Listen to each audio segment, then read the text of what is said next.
घड़ी की परछाई एक छोटे से शांत शहर में, जो धुंधले जंगलों और अंतहीन खेतों के बीच बसा था। शाम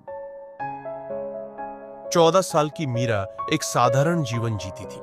वह एक शर्मीली लड़की थी जिसे अक्सर खिड़की के पास बैठकर अपनी नोटबुक में स्केच बनाते देखा जा सकता था। लेकिन यह तब तक था जब तक उसने उसे नहीं पाया। एक बरसाती दोपहर मीरा जंगल में घूम रही थी जब उसे कीचड़ में आधी दबी हुई एक जंग लगी जेब घड़ी मिली। उसकी ढक्कन पर चांद और घूमते हुए तारों की सुंदर नक्काशी थी। एक अजीब सी उत्सुकता में उसने उसे उठा लिया।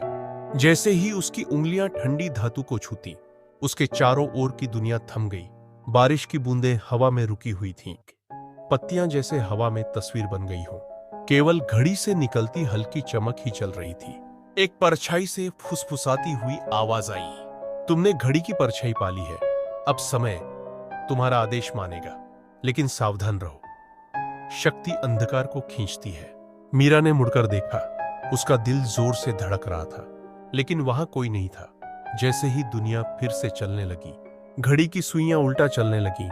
उसने घड़ी को अपनी जेब में रखा और घर की ओर दौड़ पड़ी। उस राह मीरा ने एक काली परछाई में लिपटी लड़की का सपना देखा। उसकी आंखें अंगारों की तरह जल रही थीं। अब तुम रखवाली हो, वह लड़की फुसफुसाई। लेकिन हर शक्ति की एक कीमत होती है।